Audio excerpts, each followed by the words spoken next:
Құрметсіздер мен оқушылар, бүгінгі сабағымызды бастамас бұрын көңіл күйімізді біліп алайық. Көңіл күйімізді білу үшін біз бастарнақ әдіс арқылы білеміз. Кәнекей, бүгінгі көңіл күйіміз сабақта қандай? Тамаша, жарайсыңдар балалар. Енді сабағымызды ары өткен тақырыптарды қайталаумен жалғастырамыз. Яғни таза тақта әдісі арқылы. Енді мына жерге қараймыз.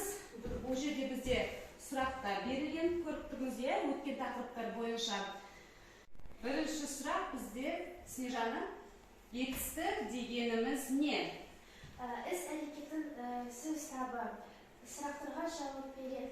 Не қайтты, не істеп, не істеді, сұрақтарға жауап береді. Яғни заттың қимылын, іс әрекетін білдіретін сөз табы екен. Тамаша, оқыра ғой.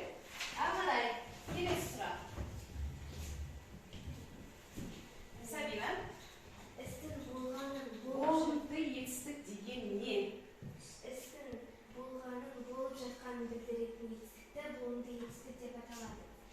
Болымды етістік ма, не, ба, бе, па, пе қосымшасының жасалану арқылы жасалады. Тамаша, оқыра ғой. Келесі сұрақ. Болымсыз етістік дегеніміз не? Болымсыз етістік дегеніміз, мысалы бір істің іске аспауы, жүзеге аспауы, оны біз болымсыз етістік деп атаймыз. Оның қандай жинақтары бар екен? Оның ба, бе, па, пе, ма, не. Тамаша, жарайсың ағерге отыра ғой. Келесі сұрақ, сырым. Етіс дегеніміз не? Етіс дегеніміз заттың орындаушыға немесе іспен байланысты затқа қарауы. Тамаша, отыра ғой. Келесі. Ағерге, өздік етіс дегеніміз не? Іс қимылды, мысалы іс қимылды әрекетті білдіреді. Өздік етіс ол өз сөзінен басталады. Өз сөзінен басталады. Тамаша, отыра ғой.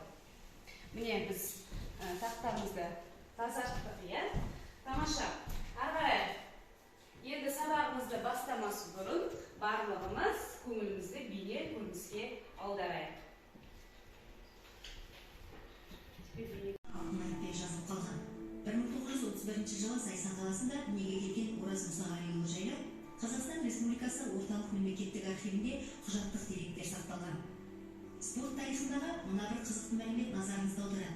1955 жылы Қытай Халық Республикасында өткен халықаралық жарыста Кеңес одағы конькишілер арасынан Ораз Қаңғыбаев тобы жарып бірінші орынға ие болыпты. Еңбегі еленіп, спортшы құрмет белгісі орденімен марапатталған. Бұның әкесі осы орталық мемлекеттік архивке сый ретінде құжаттарын бәрін өткізген. Осында 2068 қор деген сол қорда Ораз Қаңғыбаев атындағы қор. Онда 112-ден астам құжаттар бар, сақталған. Оның ішінде жеке суреттері бар, жетістіктері бар, грамоталар дейді. Осында енді сол туралы жазылған мақалалар бар, өлеңдер бар. 1957 жылы спорт шебері атағын алған Ораз Мұсағалиұлы 1963 жылы Мәскеу қаласындағы орталық мемлекеттік дене шынықтыру институтын тәмамдаған. Спортта биік белестерді бағындырып, Қазақстан біріншілігінің 13 дүркін чемпионы атанған Ораз Мұсағалиұлы 1970 жылы коньки спорты саласынан бүкілодақтық дәрежедегі төреш атанған.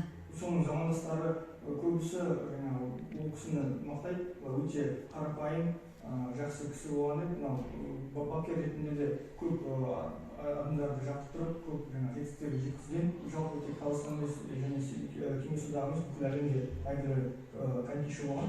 Ұзақ жыл қазақ кср командасының бапкерлер кеңесін басқарып және КСР құрама командасының бапкері қызметін атқарған.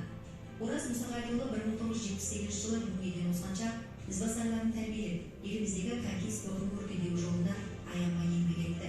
Өкінішке қарай, қазір қазақтың тұңғыш конькишісінің есімін есте қалдыратын бірде-бір нысан жоқ. Жазира Зәкірқызы, Данияр Оразалиев, арнайы таңшолпан үшін. Міне балалар, сендер бейне көріністі көрдіңіздер, енді осы жерде сұрақ туындайды. бейне көрініс кім туралы болды? Қазақтың тұңғыш хоккейшісі туралы. Яғни балалар, бүгінгі біздің жаңа тақырыбымыз қандай? Қазақтың тұңғыш хоккейшісі, және де грамматикалық тақырып бізде ырықсыз екісі. Жақсы. Енді балалар, ары қарай біз мақсатымызды анықтап алайық.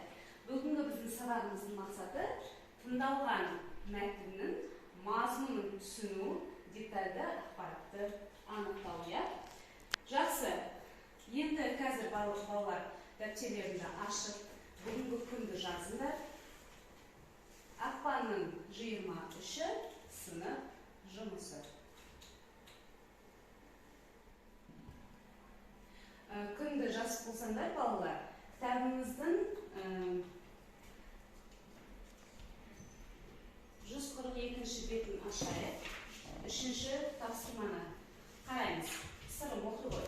Мәнерлеп сырғанау өнерінің шебері тақырыбында диалог құрыңдар. Диалогте етіс жұрнақтарын және төмендегі сөз тіркестерін қолданыңдар. Кәнеке балалар, жұптасып отыра қояйық. Тестедік. Снежарна сәлеманасына. Тез.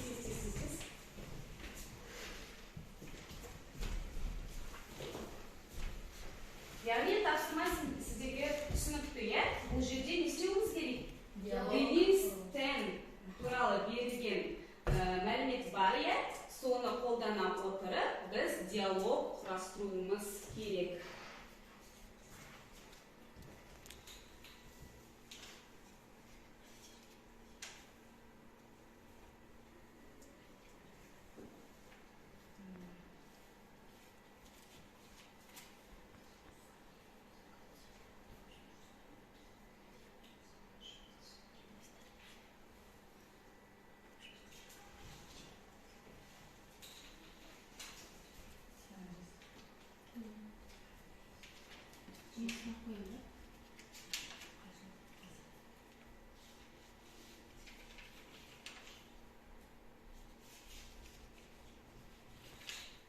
Денистен қай жылы туылды?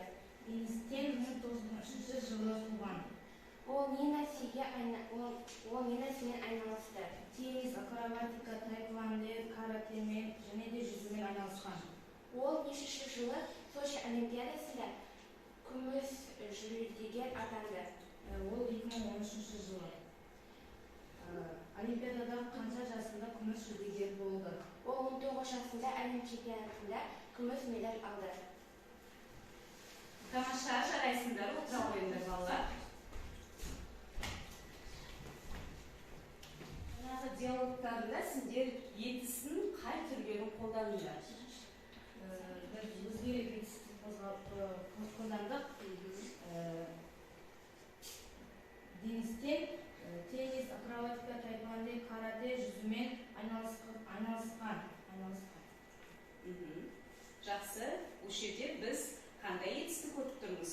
Бұл жерде өзгелік етісті көріп отырмыз. Тамаша, отыра қойыңдар балалар. Ал кәнеке екінші жұпты тыңдайық. Сәлем, досым. Сәлем. Маған үй жұмысына Денистен туралы қосымша ақпарат берді. Маған көмектесесің бе? Я көмектесем. Денистен 1193 жылы туған. Теннис, акробатика, таэквондо, карате және жүзумен айналысқан. Қандай етіс түрлерін білеміз? Жаңағы диалогтада біз етіс түрлерін қолдана болатынбыз, Кәнеке, айтып өтіңдерші, қандай түрін білеміз етістің? Өздік етіс және өзгелі етіс. Жарайсыздар. Енді біз бүгін грамматикалық тақырыбымыз келесі. Жаңағы ырықсыз етістің келесі түрі. Енді ырықсыз етіс дегеніміз не ол? Ырықсыз етіс сабақты етістікке ал, әл, лә жинақтарын жалғану арқылы жасалады екен. Ал ол етістіктердің соңы л дыбысына аяқталса, немесе етістіктің негізінде л дыбысы болса, ырықсыз етіс жинағы н, н болады. Түрінде жалғанады екен, Мысалы, енді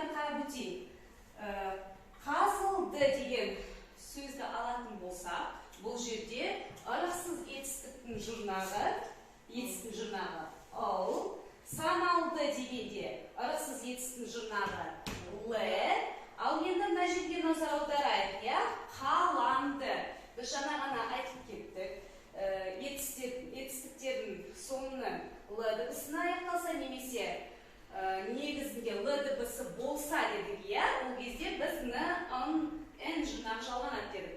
Енді осы қала деген сөзде бізде етістіктің негізінде Л дыбысы бар, иә. Сол себепті оған қандай жұрнағы жалғанып отыр? Н жұрнағы жалғанып отыр. Бүгінгі грамматикалық тақырып сіздерге түсінікті ме? Түсінікті. Балалар, ырықсыз етсіз сіздерге түсінікті болса, оқулығымыздың 143-ші бетіндегі 4-ші тапсырмаға назар аударайық, иә? Бұл жерде бізде нелер берілген? Суреттер берілген екен, иә?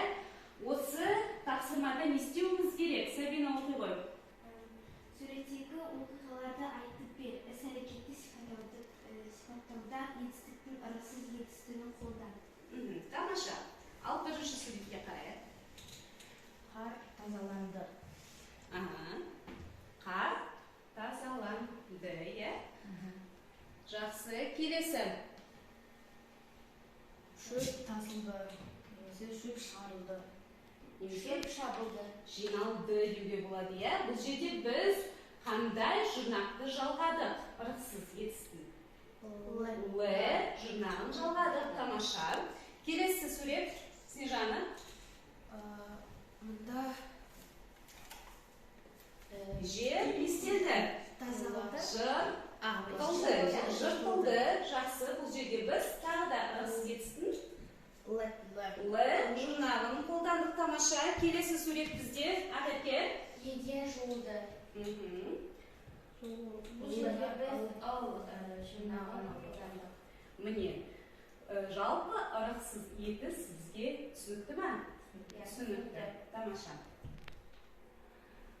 Балалар, 143-ші беттегі 5-ші тапсырмаға қарайық. Бұл жерде оқылым тапсырмасы берілген. Мәтінді мұқият оқып, ұсынылған сұрақтарға жауап беру арқылы детальді ақпараттарды анықтау.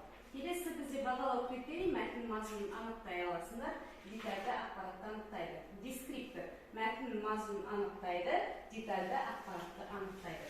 Сендерге уақыт 5 минут каникул тесілеміз. Оқушылар мәтінмен таныстық, иә? Жалпы бұл мәтінде не туралы, кім туралы айтылған?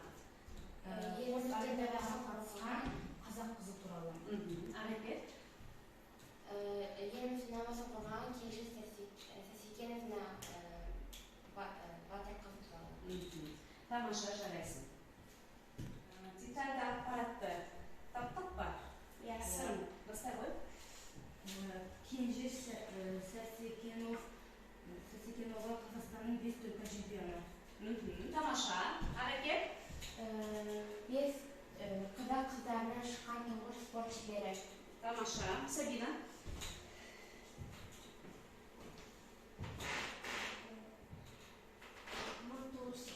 жылы Алматыға келіп, әркім бағындыра алмайтын конькиді құрып тастап, асан спорттың жолына қол салды. Жақсы, Снежана. Мұнда еще айтылады конькидің спортының, сосын оның спортшылары.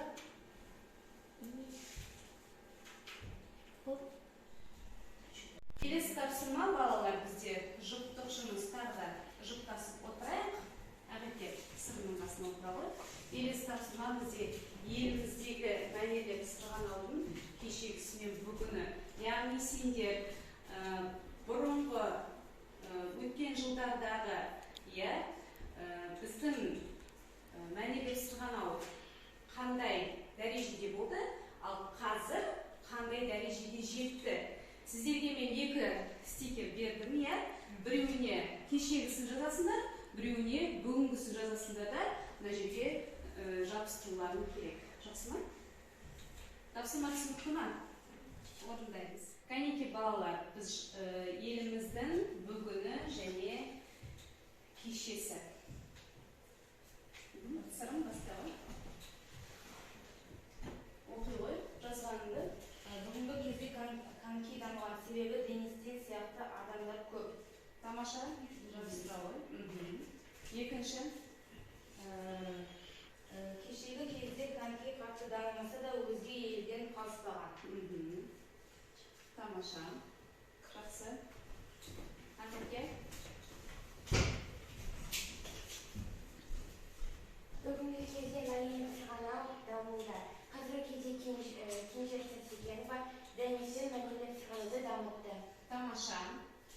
Бірінші жұптың жауабы дайын. Ал екінші жұп. Сержана. Кешеге Мурат Абдухаиров.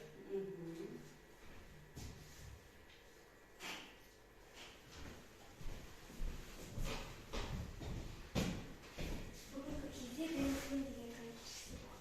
Тамаша.